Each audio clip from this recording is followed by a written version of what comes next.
guys. Okay, excuse the wind noise. It's a little breezy out here right now. But the the Beer Budget Camper Series, I'm about to set up. Give you a rough idea. This is just going to be a quick setup for a quick overnight. In fact, I got to be back fairly early in the morning, so I'm not going to be able to stay out except tonight and then go home early, probably about like 6. So what I've done is just opened up the back, got my camera out. Now I'm going to show you how I set up and how my rig is set up to come out. Okay.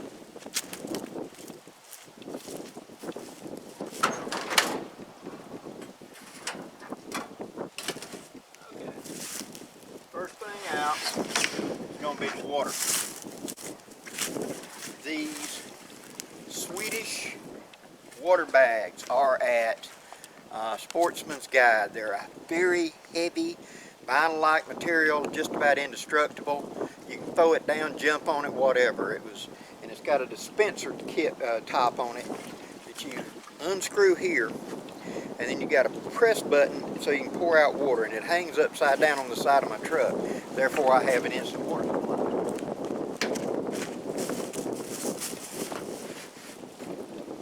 Like that. Then I'll run a piece of cordage from there to that eye hook to hold it in place.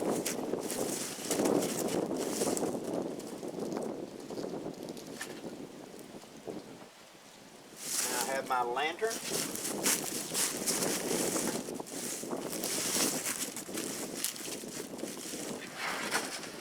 My haversack, which will be used in a little bit.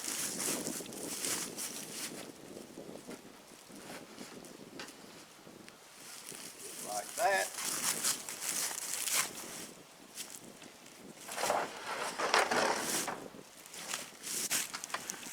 Okay, this is my chuck box. Now what this is, I think it's a Navy 40mm can, but it's a heavy metal ammo can that I picked up for relatively cheap, and then I painted it so I knew what it was on site. I marked, on top of it, it's the chuck box. Now what a chuck box is where I'm carrying food in it, the dry goods food. And I want to make sure that ants, bugs, stuff don't get into it, and it's something I can stand on, sit on, stomp on, whatever. It has the 2 handles, and it's got a waterproof seal in the top. And that way I can carry whatever dry goods I need for cooking, baking, whatever, or just for simply having something to drink or whatever in here. So this is where all the dry foods go. Now this is more than enough for me to carry everything that I'm going to need for a week plus for just me. Now I have a bigger chuck box, and that bigger chuck box is for whatever I'm doing, the family, me and my wife, and etc. I've got it, and I can bring it out, and we can have up to 2 weeks worth of food in that box. An old ice chest works good as a chuck box, as long as you're not around a lot of ants or stuff. I like these because they're just about indestructible, and once I put my food into them, no matter what, my food's going to be safe. It doesn't, down here in my south, you've got ants everywhere, and you'll go and put out a chuck box or something like that, and they'll find a way to it. And after a while, you'll open up the lid, and it's just a solid swarm of ants, and all your food's got ants in it. Trust me, it happens. So this way, I avoid that. I don't have to ever worry about my food having ants in it.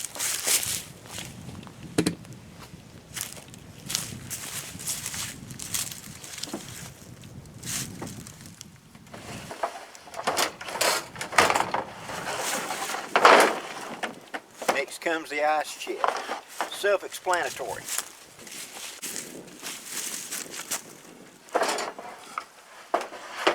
Alright, next comes my table.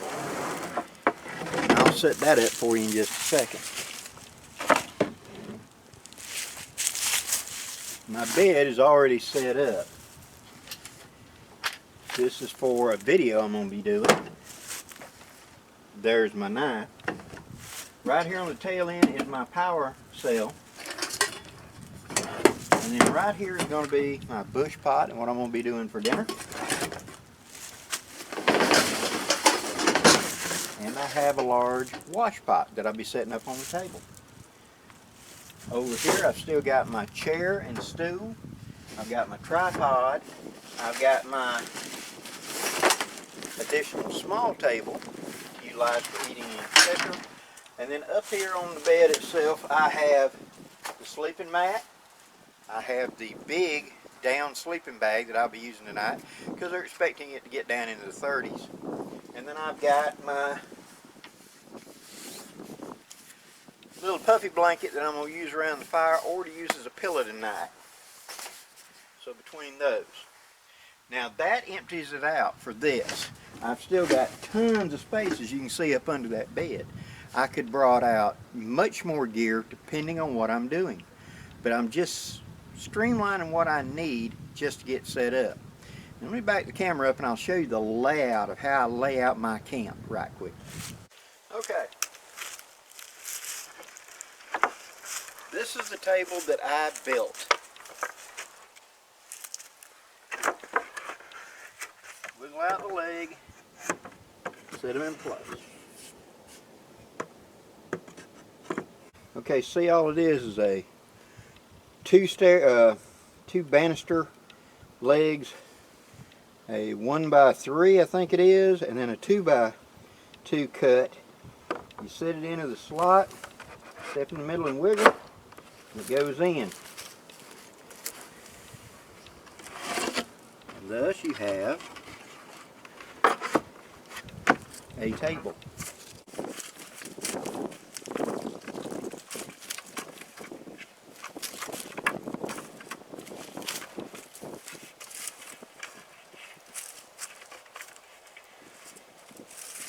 Now by spreading all four of the legs outward diagonally, it ties it where it doesn't want to fall over easy. Now up here on the end close to the truck, that's where I'm going to put my ice chest to have it handy for getting out to make sandwiches or whatever right here. On this end,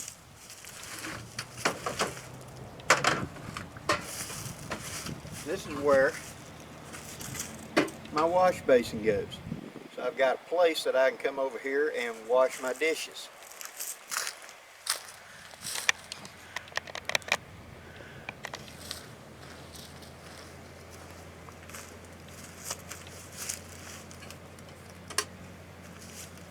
Now, pot.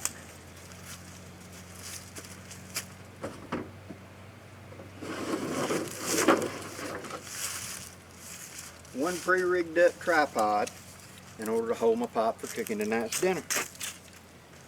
Super simple. Now I carry a canvas water bucket. I'll go dip water out of the lake in a little bit and that will go underneath. That's for quick rinsing, not where I'm doing necessarily food dishes and things, but it's a way to clean it up real quick or something like where I'll rinse my hands off, you know, that type of stuff. So this will be right here close by.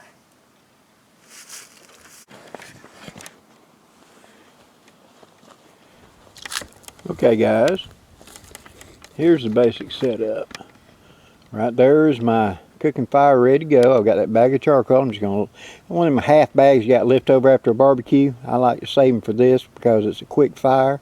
Set it on fire, put there. I got plenty of deadfall laying around to add to it. Got my tripod set up, already got my pot there. I got my washing station set up. I'll add water and soap to it in a little bit and have a rag hanging off that little handle on it. I've got my spoon up there, I got my cooler. Underneath it I have my small utility table I can pull out for eating or put it out of the way. I'm carrying an old classic Boy Scout mess kit, the old steel ones from the 1940s. I've got my grill for any additional water I need from what I didn't bring. Footstool to put my feet up to the fire, chair to sit. I have a tarp right there to cover up anything if I got to. I got my lantern, which I'm going to show you in just a minute, that's used for a heating source. I have my Blue Tea power cube sitting there that will charge my phone and any other thing, including lights if I want to run tonight. Inside I have my complete rig set up. The mat's been put out, that big heavy down sleeping bag's been put out, and that's been put up yonder to be the pillow. You look in this top corner up here, You're going to see the butt end of a fishing rod. I've got fishing rod hung up there, so in the morning I can go out here and try my luck a little bit.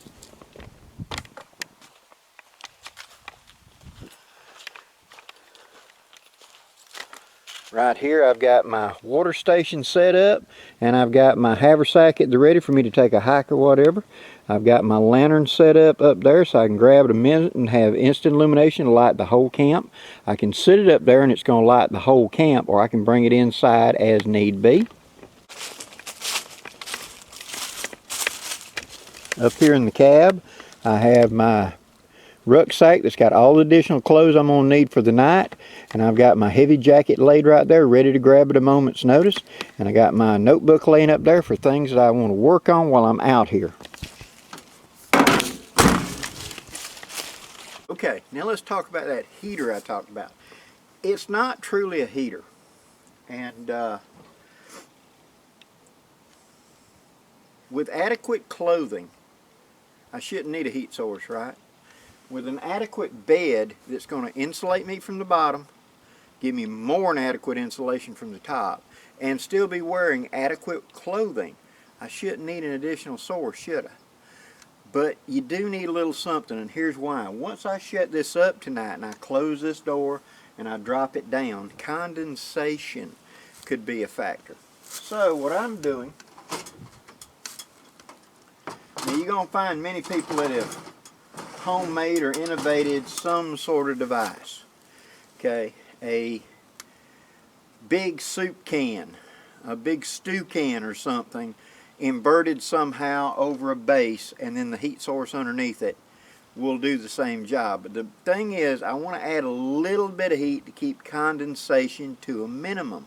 Okay, now this is an old ship's lantern that I used many years in living history. And inside of it there is a standard wall sconce kerosene lamp. Now I could light this, however, in the enclosed space of this I've got plenty of oxygen. I ain't got to worry about it giving me carbon monoxide.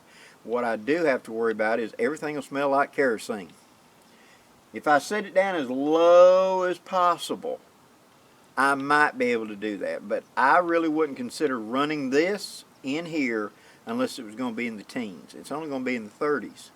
So this is overkill. This is a good camp lantern, but it's a little bit overkill. But the body of this, with this metal top on it,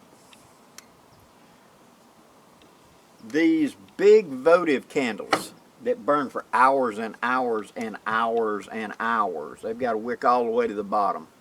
And these are designed to completely consume. This sat in there because this thing has a metal base that's got air holes, and then air holes in the bottom coming up in. See? Then by closing the lid over this, this becomes my diffuser right here. That heat's going to come up, hit this, and then been radiated out. Now what that's going to do is greatly reduce the condensation on the inside of that tin. And that's what I'm really concerned about, is my breath rising up, because heat's got to rise right, up onto that aluminum top, condensing, and then raining back down on me and wetting all my blankets and everything else during the night. By running this, I greatly reduce it. May not totally stop it, but I greatly reduce it. And in my experience, this is the way to do it. Some sort of thing like this. Now, I want to heat up that bed a little bit more, Blackie. I get cold, okay? If you're going to be on a cot like this, go get body warmers. You know them body warmers you get? Disposable that run 8 to 10 hours? Go get 3 or 4 of them. Put one and one down here at your feet. Either put it in the sleeping bag or put it underneath your pad. Make sure it won't melt your pad, okay? Now, under body warmers, hand warmers and stuff, there's 3 different temperature ratings. We'll look at the back and see what the temperature rating is. Typical hand warmers are around 100 degrees, close to body temp. Foot warmers are around 100 degrees because they're meant to be directly in contact with your body and they don't want you to burn you. Some body warmers are 180 degrees, okay? That's like hot water coming out of the tap at home, and it's really too much for this. So just 4 or 5 hand warmers, 3, really 3. You know, put 2 down here at your feet and then 1 about where your kidneys is going to be, underneath the mat, and you'll be fine. That heat will radiate up and you're always laying on a warm surface. Therefore, your blankets on the top are going to be capturing it, right? For many years, I'd take a hand warmer on really cold nights and just throw it in the bottom of the sleeping bag where my feet were going to go. And it made a difference. It really did. Or get foot warmers and slide them in your socks. You know, take that dry outer pair, put them in and slide them over. While we're on this topic, let's talk about adequate clothing. Now you notice I've got clothing up there and I've in the front seat, and I've also got over there my jacket ready to go.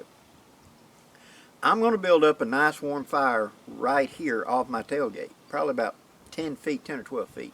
That's going to throw heat back up into here during the night as that fire goes. And so whenever I get ready to go to bed, this should be relatively warm up here, right?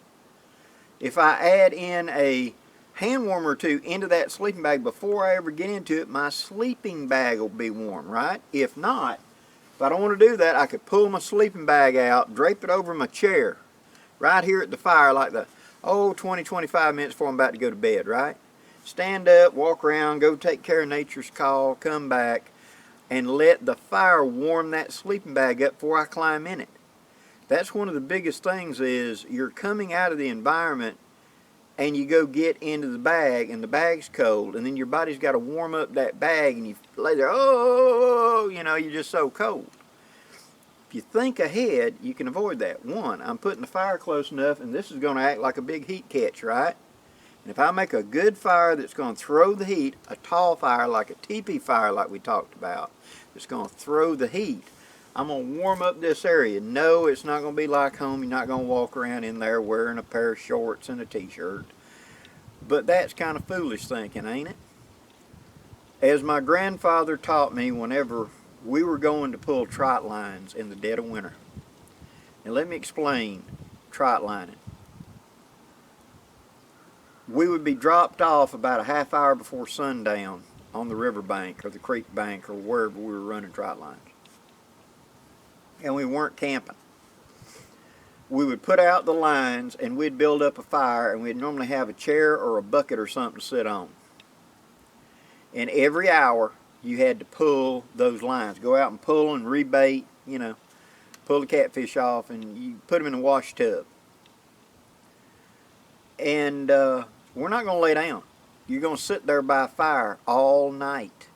And they're going to show back up at 6 o'clock in the morning to pick you up. And then you're going to clean fish for several hours to clean all them fish you caught during the night. Then you get to go to bed. As my granddaddy taught me, if you're not wearing enough clothes that you can walk around in these temperatures, whatever these temperatures are, and not be cold, you're not wearing enough. Simple. So if I'm wearing adequate clothing for 30 degrees tonight, that I can walk around in these woods at night in 30-degree weather and not be cold, I'm wearing adequate clothing. Okay? Now I come over here and I can have a smaller fire because I don't have to have this big bonfire because I'm wearing inadequate clothing. If I walk away from the fire to answer nature's call and I'm out there going, oh God, it's so cold out here, you're not wearing nearly enough clothing. You know, don't be afraid to carry clothing, especially when you got conveyance like a vehicle. Extra layers. I want 2 pair of long handles in case I need them. I want a bulky outer pair and then a cover pair that will cover that up. Then I want my big sweatshirt, my couple of bone dry t-shirts, my big sweatshirt, then my big heavy jacket with the multiple layers on that, my head covering, because I've got a head covering up there to cover me up tonight. And so that's the thing. This fire will project the heat in here and warm this up so that whenever I get in there and I close the doors up on it, it's already warm. Okay? This will keep the condensation to a minimum, and that's what I'm looking for. I'm not trying to make it a hot house in there. A lot of people, oh, I need a hot tent, I need a hot tent. You're not carrying enough clothing. Because we kind of have this mindset, and really in modern times, of, you know, it's blizzard conditions, and I see people getting out at gas stations wearing these little bitty thin jackets, a little windbreaker. Well, of course, my car's got a heater. I don't need to carry anything with me. Get stuck in snow and that exhaust pipe gets buried and that car goes dead and you can't crank it, what do you got? Always be prepared and have adequate. That big down sleeping bag, if I'm going on a road trip in the winter, that down sleeping bag goes with me. You know, put it behind the seat, whatever. It's something. There'll be a blanket as well. So if I come upon a wreck, I can pull out that blanket and help comfort someone that's been harmed without using my good sleeping bag, you know what I mean? But at the same time, you should have adequate. So if you're going out to camp, carry adequate.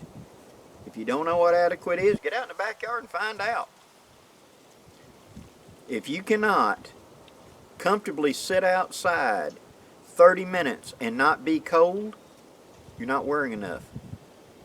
You know, just start practicing in the backyard. It takes more than you think because we're kind of conditioned to it. Oh, this wonderful, great one jacket does everything, and yeah, but how about your head and your legs, and your feet, and your hands? See, staying warm is as much about layering and the ability to take and give as much as you need.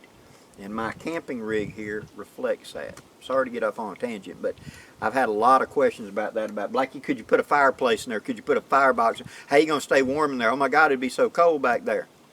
If you're wearing adequate clothing, it's not that cold. You know, I got a fire, it's going to throw the heat. Things like that. Okay. Now, sun's dropping like a rock, and I got to get fire going. I may or may not do any more video tonight because usually my camera doesn't pick up good in dark, and I walked off and left my plug-in big halo light I was going to bring, so we're going to do another overnight pretty soon. But this is my entire rig. Well, not true. This is the basis of my rig. Like I talk about my haversack having that basic set, this is the basic set. Now, I haven't got an awning over me right now. I don't need it. I have a pop-up awning that I bring to set up if I'm going to be here 2 or 3 days or I think I'm going to need an awning. I knew I wouldn't need it down here tonight.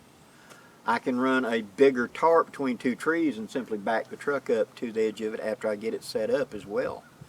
So there'd be an awning component up here that you're not seeing.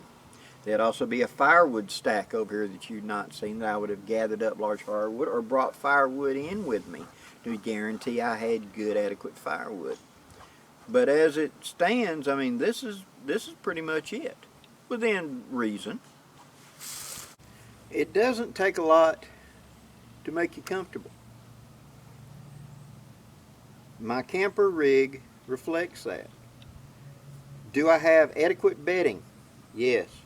Do I have adequate clothing? Yes. How many meals will I need?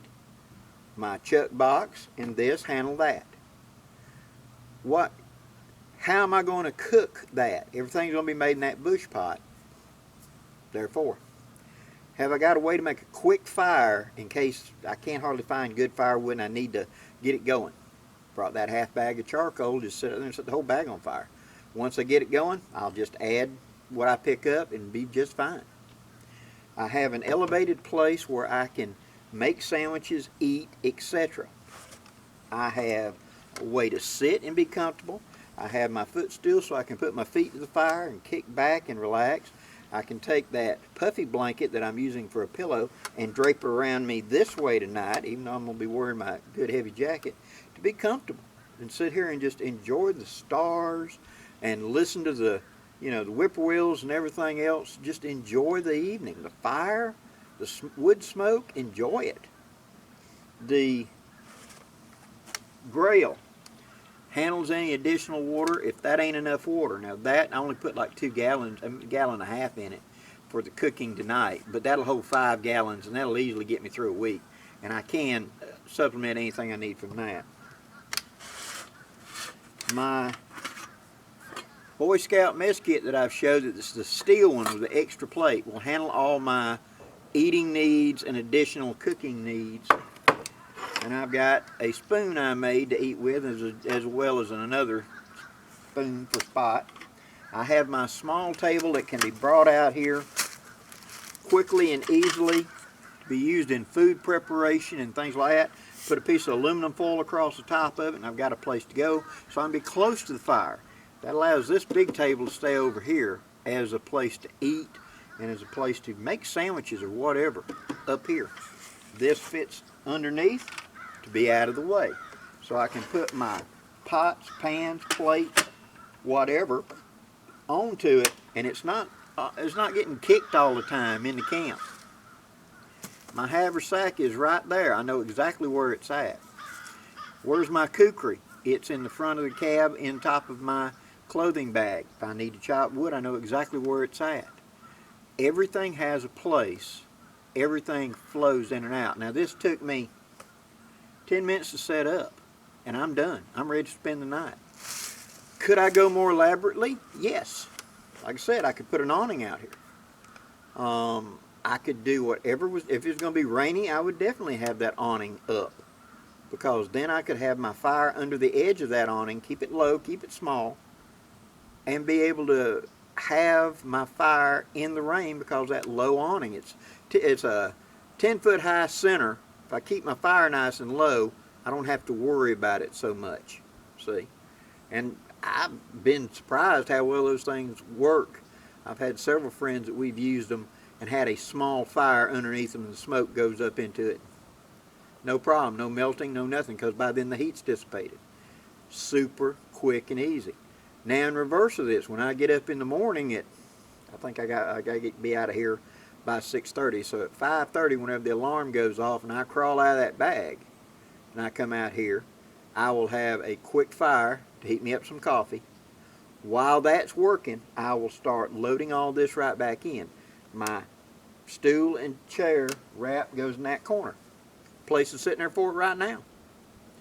The sleeping bag, bed, and all like that, I'll roll it up while I'm waiting on the coffee.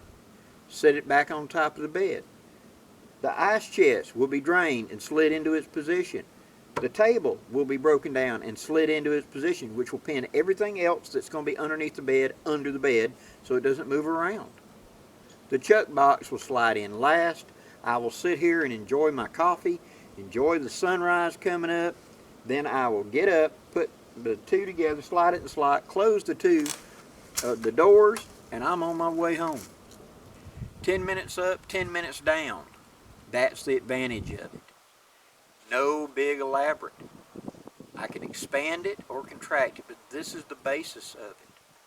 And that's what you need to focus on with your kit.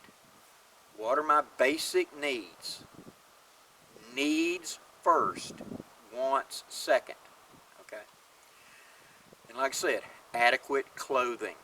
Get out there in the backyard at night, on a night when you ain't got to go anywhere, and go sit out there for 30 minutes. Enjoy a cup of coffee or something on the back deck.